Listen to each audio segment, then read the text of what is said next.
اللہ الرحمن الرحیم نحمده ونصلی ونسلم علی رسولہ الکریم اما بعد فاعوذ باللہ من الشیطان الرجیم بسم اللہ الرحمن الرحیم قل بفضل اللہ وبرحمتہ فبذلک فلیفرحوا هو خیر مما یجمعون صدق اللہ مولانا العظیم الصلاة والسلام علیک یا سیدی یا رسول اللہ الصلاة والسلام علیک یا سیدی یا حبیب اللہ الصلاة والسلام علیک یا سیدی یا رحمة للعالمین وعلى آلک واصحابک یا سیدی یا مکین قلوب المؤمنین مولاي صل وسلم دائما ابدا علی حبیبک خیر الخلق کلہم والحبیب الذی ترجى شفاعته لكل حول من الاحوال مقتحم۔ حضور صلی اللہ علیہ وآلہ وسلم کے میلاد مصطفیٰ کا ماہ مقدس جاری و ساری ہے۔ حضور علیہ السلام کی آمد کی محفل سجانا،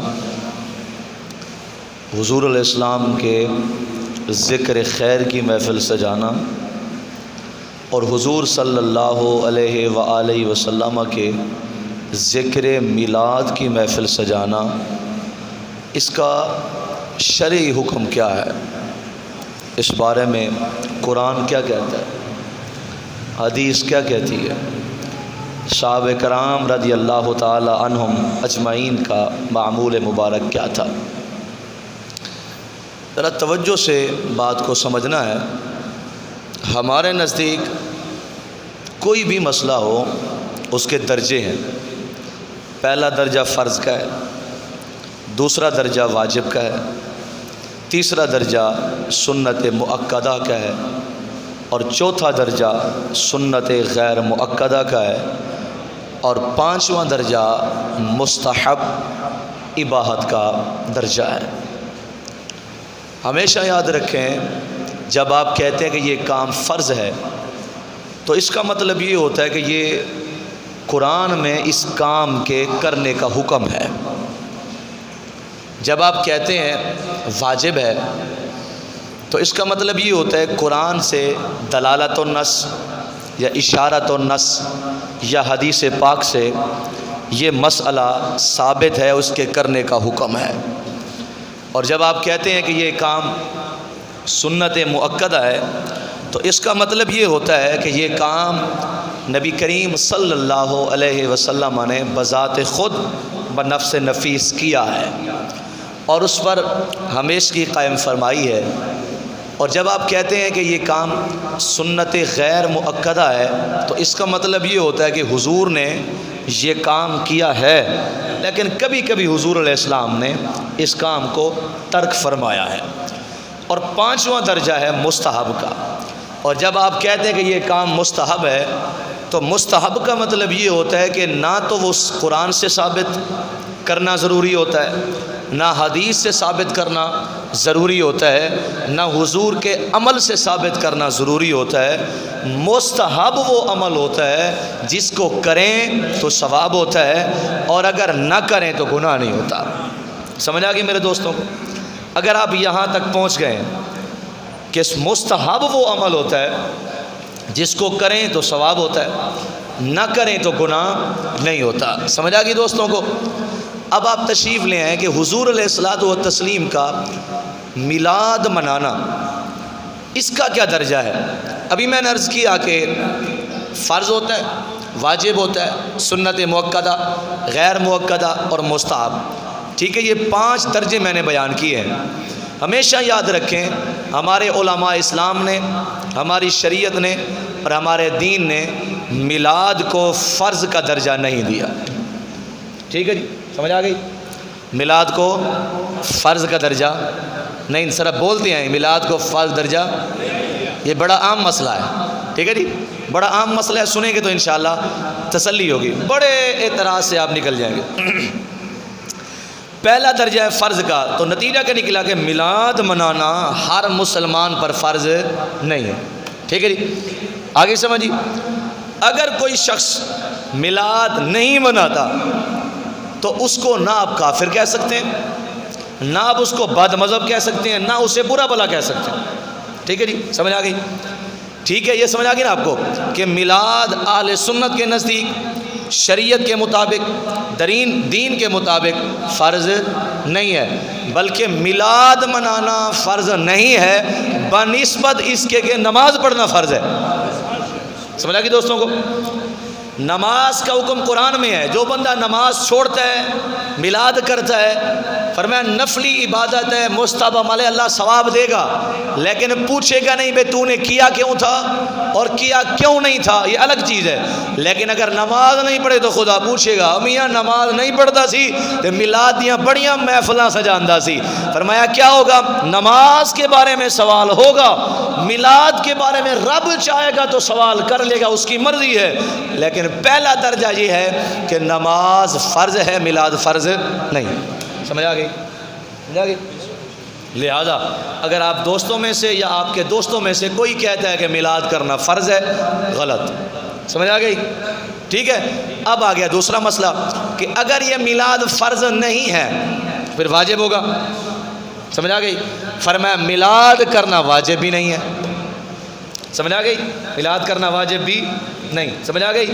جس طرح 3 وتر پڑھنا واجب ہے، اس طرح نماز کے دوران 3 وتر پڑھنا واجب ہے، تو اسی طرح میلاد کرنا واجب نہیں ہے. 3 وتر چھوڑیں گے تو خدا پوچھے گا، میلاد چھوڑیں گے تو خدا نہیں پوچھے گا.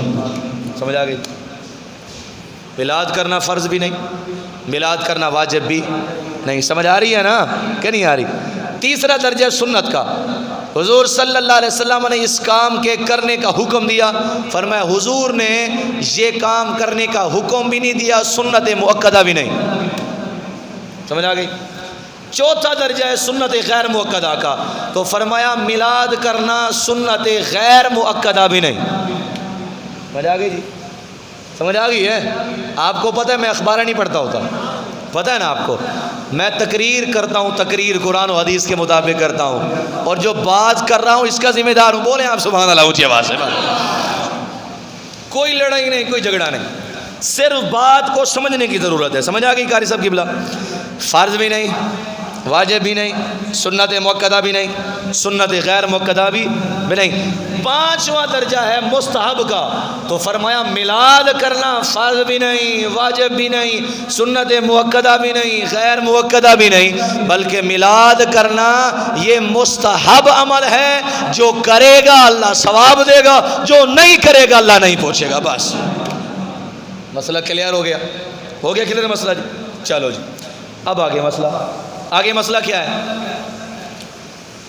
ہم سے پوچھا جاتا ہے بھئی اگر تم میلاد کرتے تو قرآن میں کہاں لکھا ہے، حدیث میں کہاں لکھا ہے، صحابہ نے کیا کہ نہیں کیا؟ پھر ترتیب بناتے ہیں. حضور کی بعثت کے بعد کی زندگی 63 سال ہے، کیا حضور نے میلاد کیا؟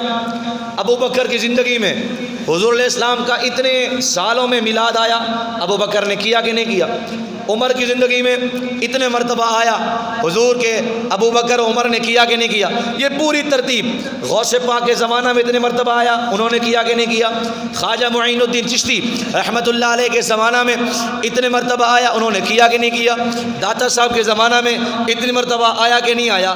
بھائی پہلا سوال یہ ہے کہ یہ کام کرنا مستحب ہے، اور مستحب چیز کو ثابت کرنے کے لیے نہ قرآن کی دلیل کی ضرورت ہوتی ہے، نہ مصطفیٰ کے فرمان کی ضرورت ہوتی ہے، نہ سنت کی ضرورت ہوتی ہے، نہ صحابی کے عمل کی ضرورت ہوتی ہے، بلکہ مستحب چیز کو ثابت کرنے کے لیے 2 کام ضروری ہوتے ہیں. کیا؟ عالم دین وہ کام کرے اور دوسروں کو کرنے کا حکم دے، مشائخ عظام وہ کام کرے اور دوسرے کو کرنے کا حکم دے، یا اس کام میں شامل ہو تو اس کام کو مستحب کا درجہ دیا جاتا ہے. لہذا حضور کے زمانے سے لے کر آج تک جتنے علماء ہیں قرآن حدیث پڑھنے والے، سارے حضور کے ذکر کو اچھا بھی سمجھتے ہیں اور ہر وقت حضور کا ذکر بھی کرتے رہتے ہیں.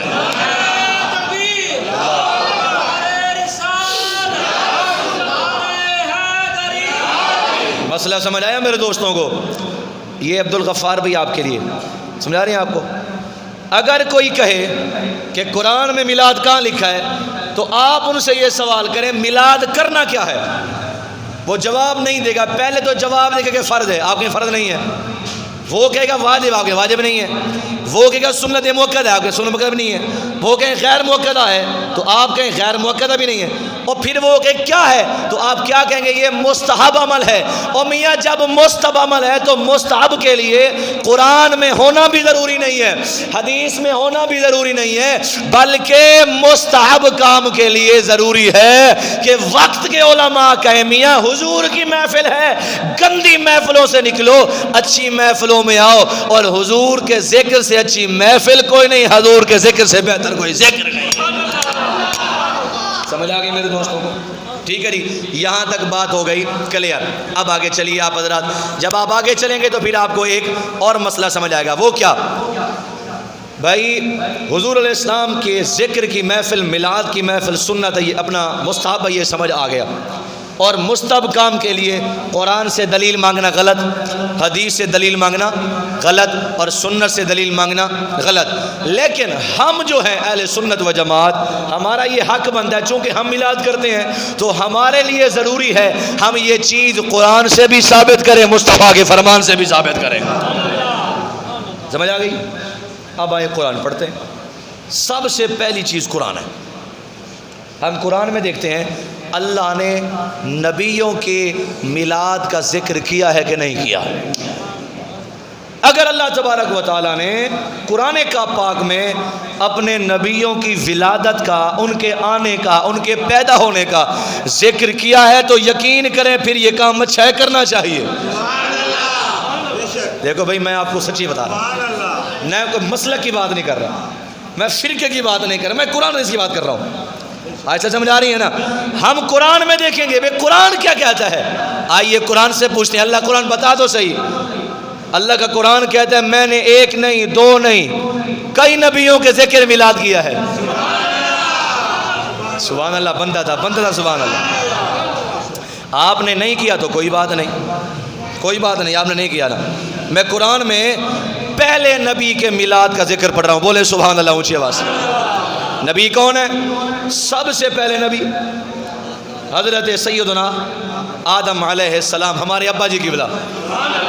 یوں کہہ لیجیے اپنے ابا جی کی بلا کا میلاد جو اللہ نے قرآن میں بیان کیا ہے ہم وہ پڑھنا چاہتے. بولے سبحان اللہ اونچی آواز سے. ابو البشر، ابو الآدم حضرت سیدنا آدم علی نبینا علیہ الصلاۃ والتسلیم کا میلاد اللہ نے خود قرآن میں ذکر فرمایا ہے. پارہ 14 سورۃ الحجر آیت نمبر 28. دیکھو نا جی، قرآن ہے 14واں پارہ سورۃ الحجر آیت نمبر 28. یاد رہے گا نا آپ کو؟ ارشاد ربانی اللہ کا پاک قرآن فرماتا ہے، فرمایا بسم اللہ الرحمن الرحیم وَإِذْ قَالَ رَبُّكَ لِلْمَلَائِكَةِ إِنِّي خَالِقٌ بَشَرًا مِنْ صَلْصَالٍ مِنْ حَمَإٍ مَسْنُونٍ.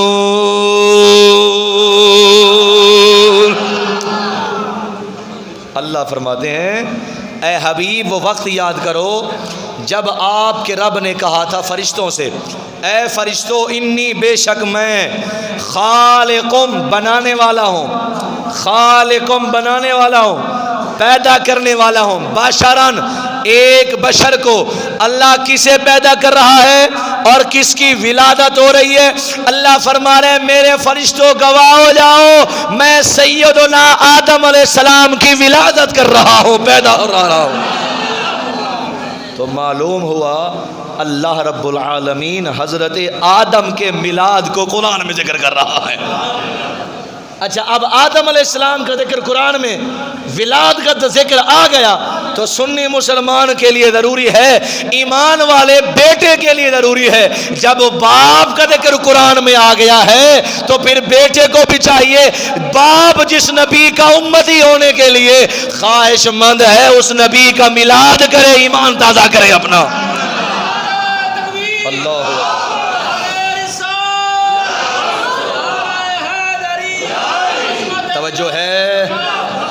حضرت آدم کا ذکر میلاد آ گیا. اب چلیے نمبر 2. نمبر انا ڈلا نہیں کہ نمبر 20واں پارہ سورۃ القصص آیت نمبر 7. اللہ رب العالمین سیدنا موسیٰ علیہ السلام کے میلاد کا ذکر فرما رہا ہے. فرمایا وَأَوْحَيْنَا إِلَىٰ أُمِّ مُوسَىٰ أَنْ أَرْضِعِيهِ فَإِذَا خِفْتِ عَلَيْهِ فَأَلْقِيهِ فِي الْيَمِّ وَلَا تَخَافِي وَلَا تَحْزَنِي إِنَّا رَادُّوهُ إِلَيْكِ وَجَاعِلُوهُ مِنَ الْمُرْسَلِينَ.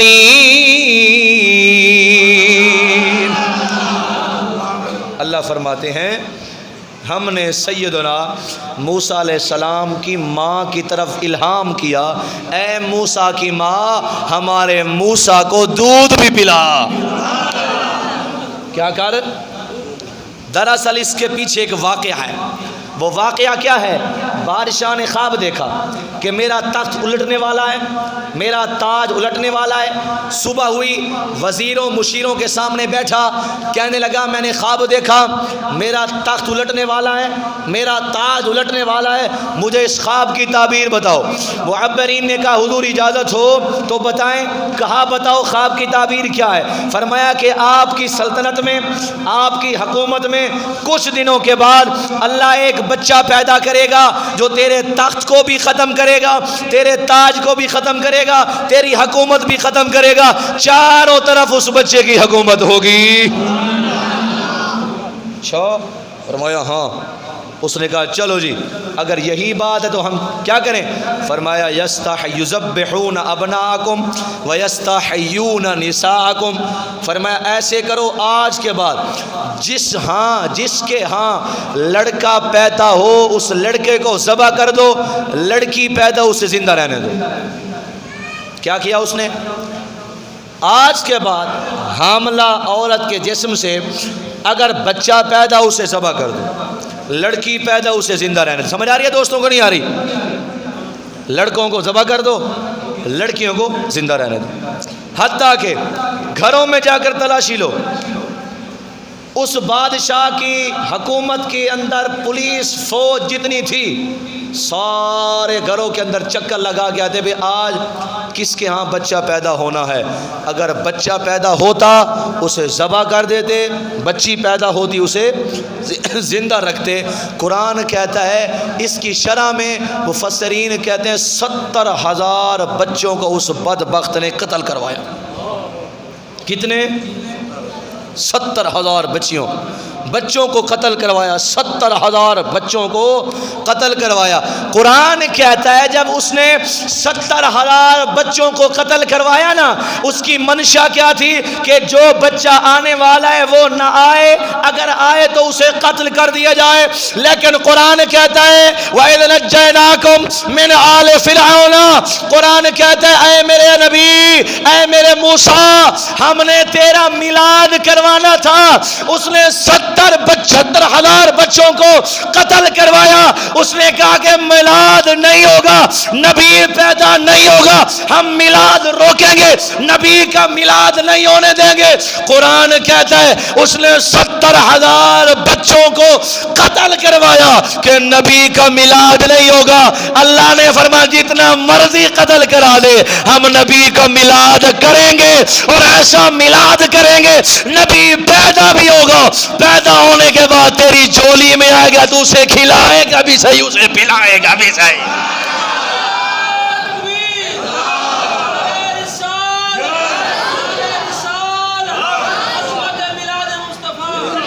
فرمایا تیسرے نمبر پہ اللہ کے نبی ہے حضرت سیدنا عیسیٰ علیہ السلام. حضرت سیدنا تیسرا پارہ سورہ آل عمران. بول سکتے ہیں سبحان اللہ کہ نہیں بول سکتے؟ آیت نمبر 45. اللہ ارشاد فرماتے ہیں اذ قالت الملائکۃ یا مریم ان اللہ یبشرک بکلمۃ منہ اسمہ المسیح عیسی ابن مریم وجیہا فی الدنیا الی آخرہ۔ قرآن کہتا ہے اللہ فرماتے ہیں ہم نے کہا اے ہماری پیاری مریم، اذ قالت الملائکہ، ملائکہ نے کہا اے مریم اللہ پاک تجھے خوشخبری دے رہا ہے کس بات کی کہ اللہ تجھے اپنی طرف سے ایک کلمہ عطا فرمائے گا، ایک بچہ عطا فرمائے گا، ایک تجھے بیٹا عطا فرمائے گا۔ خوشخبری ہو تیرے لیے کہ تیرے پیٹ سے بچہ پیدا ہوگا۔ فرمایا وہ بچہ کون ہوگا؟ فرمایا من بکلمۃ من اسمہ المسیح، اس کا نام مسیح ہوگا۔ فرمایا اس کا نام عیسیٰ ہوگا، وہ تیرے پیٹ سے نکلے گا، تیرے پیٹ سے پیدا ہوگا، اس کی ولادت ہوگی۔ معلوم ہوا قرآن کا تیسرا پارہ سورہ آل عمران آیت نمبر 45 بیان کر رہی ہے کہ اللہ عیسیٰ علیہ السلام کے میلاد کا ذکر فرما رہا ہے۔ سمجھ آ گئی؟ کتنے نبی ہو گئے؟ کتنے ہو گئے جی؟ 3۔ کتنے ہو گئے جی؟ چوتھے پیغمبر اللہ کی ولیہ حضرت سیدہ مریم رضی اللہ تعالی عنہا وہ ہیں جن کو اللہ کے قرآن کہتا ہے۔ یہ بھی تیسرا پارہ سورہ آل عمران آیت نمبر 35 اللہ فرماتے ہیں انی نذرت لک ما فی بطنی محررا فتقبل منی۔ حضرت مریم کی اماں جان نے دعا کی اللہ مجھے بیٹا عطا فرما، وہ بیٹا پیدا ہوگا، میں بیت المقدس میں اس بیٹے کو تیری سپرد کروں گی، سپرد کرنے کے بعد وہ بیت اللہ کی، بیت المقدس کی خدمت کرے گا۔ انی نذرت لک ما فی بطنی محررا فتقبل منی انک انت السمیع العلیم۔ قرآن کہتا ہے مائی صاحبہ حاملہ ہوئی، حاملہ ہونے کے بعد پھر کیا ہوا؟ بچہ جنا۔ جب بچے کو جنا تو کیا ہوا؟ آگے بیٹا نہیں تھا، آگے بیٹی تھی، آگے ولیہ تھی۔ معلوم ہوا سورہ آل عمران کی آیت نمبر 35 میں اللہ نبی تو نبی جہاں رہ گئے شان والے، اللہ اپنی ولیہ کی ولادت کا ذکر فرما رہا ہے۔ سمجھ آ گئی ہے؟ ویسے دلیلیں کافی میرے پاس لکھی ہوئی ہیں، میرے ذہن میں موجود ہیں۔ 5 تن کے نام کی 5ویں اور آخری دلیل، بولے سبحان اللہ اونچی آواز۔ قرآن کہتا ہے سورہ مریم، سورہ مریم پارہ نمبر 16 آیت نمبر 12 اللہ فرماتے ہیں یا یحییٰ خذ الکتاب بقوہ وآتیناہ الحکم صبیہ۔ حضرت سیدنا زکریا علیہ السلام تیسرے پارے کے اندر دعا کرتے ہیں ہنالک دعا زکریا ربا، اے اللہ میری عمر ایک روایت کے مطابق 102 سال ہو گئی، دوسری کے مطابق 118 سال ہو گئی، تیسری کے مطابق 98 سال ہو گئی۔ اللہ مجھے تو نے اولاد نرینہ نہیں عطا فرمائی، یا اللہ مجھے اولاد نرینہ عطا فرما۔ اللہ کے نبی زکریا نے دعا کی، اللہ کے نبی نے دعا مانگی، اللہ نے دعا قبول فرمائی۔ جب دعا قبول ہو گئی اللہ نے سورہ مریم کی آیت نمبر 12 میں اس دعا کا ذکر کیا۔ اے میرے زکریا تو نے کہا تھا اللہ مجھے بیٹا دے، تو سن میں اللہ تجھے بیٹا دوں گا، اس کا نام کیا ہوگا؟ فرمایا یحییٰ ہوگا۔ اس کا نام کیا ہوگا؟ یحییٰ ہوگا۔ وہ سید ہوگا، وہ سردار ہوگا، وہ حصور ہوگا، وہ نبی ہوگا اور صالحین میں سے ہوگا۔ اللہ نے حضرت زکریا کی دعا کے بعد حضرت یحییٰ علیہ السلام کو پیدا کیا، اور پیدا ہونے کا ذکر ان کا میلاد اللہ نے قرآن میں بیان کیا۔ معلوم ہوا اللہ آدم کا ذکر بھی فرما رہا ہے، اللہ موسیٰ کا ذکر بھی فرما رہا ہے، اللہ عیسیٰ کا ذکر بھی فرما رہا ہے، اللہ مریم کے میلاد کا ذکر بھی فرما رہا ہے، اور حضرت یحییٰ کے میلاد کا ذکر بھی فرما رہا ہے۔ تو قرآن کی 5 آیات بتاتی ہے اللہ جہاں دوسرے نبیوں کے میلاد کا ذکر کر رہا ہے، معلوم ہوا نبیوں کے میلاد کا ذکر کرنا خدا کی سنت ہے۔ ہم میلاد منا کے کوئی رسم پوری نہیں کرتے، اللہ کی سنت کو ادا کرتے ہیں۔ اب میرا دل کرتا ہے ایک حدیث سنا دو، بس سنا دو، شیخ صاحب سنا دو، تھکے تو نہیں ہے؟ سبحان اللہ کہتے پھر اونچی آواز سے، اونچی آواز سے کہتے سبحان اللہ۔ یار حدیث تھوڑی لمبی ہے، میں مختصر کر کے 2-4 منٹوں میں بیان کرنا چاہوں گا، لیکن توجہ چاہوں گا، بولے سبحان اللہ اونچی آواز سے۔ کتاب کا حوالہ، کتاب کا نام ہے الدر المنظم۔ کیا نام ہے جی؟ کیا نام ہے جی؟ الدر المنظم، یہ کتاب آج کی لکھی ہوئی نہیں ہے، کتاب کا نام ہے الدر المنظم، لکھنے والا عبدالحق الہ آبادی، 1302 میں یہ کتاب لکھی گئی اور پہلی مرتبہ چھاپی گئی۔ اور اس کتاب کے شروع میں حضرت مولانا اشرف علی تھانوی، یہ دیوبندی مسلک سے تعلق رکھتے ہیں، ان کے پیر و مرشد ہیں، مولانا حاجی مہاجر مکی رحمۃ اللہ علیہ، ان کی تقریض لکھی ہوئی ہے۔ اور تقریض کا مطلب یہ ہوتا ہے کہ آگے جو کتاب میں لکھا ہے بالکل صحیح لکھا ہے، میرا مذہب ہی یہی ہے، ٹھیک ہے جی۔ کتاب ان کی ہے، پڑھ میں رہا ہوں، اور اس کتاب کے اندر یہ حدیث لکھی ہے، ان کی بات نہیں سنا رہا، محمد کی بات سنا رہا ہوں، سمجھ آ رہی ہے؟ فرمایا کہ عبدالحق الہ آبادی فرماتے ہیں، حضرت ابو الدرداء نبی کریم علیہ السلام کے صحابی ہیں، وہ کہتے ہیں مررت مع النبی صلی اللہ علیہ وسلم الی بیت عامر الانصاری، کہتے ہیں کہ ہم مکہ سے گزرے، نبی کریم علیہ السلام کے ساتھ تھے، آگے آگے حضور جا رہے تھے اور ہم پیچھے پیچھے مصطفیٰ کریم کے ساتھ جا رہے تھے۔ چلتے چلتے چلتے ہمارا گزر ہوا الی بیت عامر الانصاری، حضور کا ایک صحابی تھا جس کا نام تھا حضرت عامر انصاری، اس کے گھر سے گزرے تو فرمایا جب اس کے گھر کے قریب پہنچے، دروازے پر پہنچے تو ہمیں اندر سے آواز آئی، کچھ وہ پڑھ رہے تھے، اپنے بچوں کو سنا رہے تھے، ہم گلی سے گزرے، ہمارے کانوں میں آواز پہنچی، حضور نے قدم روکے، مصطفیٰ جو خرامہ ناز فرما رہے تھے، حضور نے قدم کو روک دیا اور اس گلی میں کھڑے ہو گئے، فرمایا ابو الدرداء رک جا، یہ جو آواز آ رہی ہے بڑی دل کو بار ہے، رک جا دیکھو تو یہ کیا کہہ رہے ہیں، سمجھ آ گئی؟ رک گئے۔ پھر کیا ہوا؟ حضور صلی اللہ علیہ وسلم نے دروازہ کھٹکھٹایا، فرمایا دروازہ کھٹکھٹاؤ، جب دروازہ کھٹکھٹایا نا اندر سے آواز آئی، کون؟ فرمایا انا محمد النبی اللہ، فرمایا میں کوئی آج تمہارے دروازے پہ آنے والا سائل نہیں ہوں، میں نبیوں کا نبی ہوں، تمہارا نبی محمد آ گیا ہو صلی اللہ علیہ وسلم۔ حضور آ گئے، دروازے پہ حضور آ گئے، اور میرے یارو جس دروازے پہ حضور آ جائے پھر اس دروازے کی شان کیا ہوگی جناب؟ جس گھر میں حضور تشریف لے اس گھر کی شان کیا ہوگی؟ کتنی شان ہو، حضور تشریف لے آئے۔ پھر فرمایا آواز کیا آ رہی تھی؟ فرمایا کہ اندر سے حضرت ابو درداء رضی اللہ تعالی عنہ اپنے بچوں کو بٹھا کے اپنے بچوں کے سامنے کچھ الفاظ کہہ رہے تھے، وقائع ولادتہ علیہ السلام لابنائہ وعشیرتہ، فرمایا اپنے بچوں، اپنی بیٹیوں، اپنے بیٹوں کو بٹھایا، اپنے خاندان کے لوگوں کو بٹھایا ہوا تھا، سامنے بٹھا کے حضور کی ولادت کا ذکر فرما رہے تھے۔ سمجھ آ رہی ہے دوستوں کو؟ حضور کی ولادت کا ذکر کر رہے تھے اور کہہ رہے تھے وقال ھذا اليوم ولد محمد، اور کہہ رہے تھے او میرے بیٹو، او میرے خاندان کے لوگوں، آج کوئی عام دن نہیں ہے، یہ وہ دن ہے جس دن مصطفیٰ دنیا میں تشریف لائے تھے۔ عاشق نے اسی منظر کو بیان کیا، عاشق رسول نے اسی منظر کو بیان کر دے، کہہ رہا ہے کہ پیارے لبی مل ٹھار دیا کیا باتاں نے، پیارے لبی مل ٹھار دیا رب دے سوہنے یار دیا تانے، رب دے سوہنے یار دیا کیا۔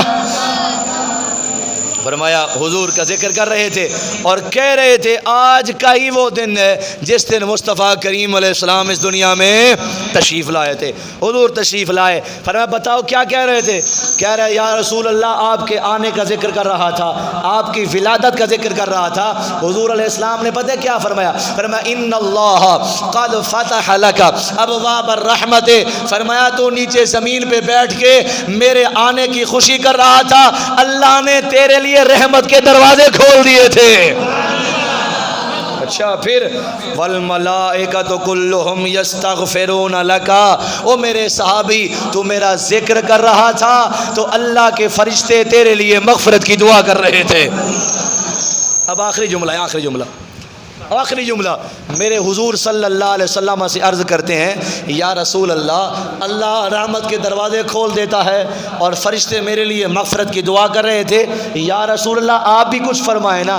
آگے جو حضور نے فرمایا وہ جملہ تھوڑا سا ہے بظاہر، حضور چونکہ جوامع الکلم کے مالک ہیں، جملہ بظاہر چھوٹا ہے لیکن انعام بڑا ہے۔ میرے حضور نے فرمایا آج یہ جو تو کام کر رہا ہے، من فعل فعلک نجا کما نجاتک، میرے کریم آقا صلی اللہ تعالی علیہ وآلہ وسلم ارشاد فرماتے ہیں من فعل فعلک نجا کما نجاتک، فرمایا قیامت تک جو ایسے میرے ذکر کی محفل سجائے گا جیسے تو بخشا گیا وہ بھی بخشا جائے گا۔ اللہ کریم ہم سب کو عمل کی توفیق نصیب فرما۔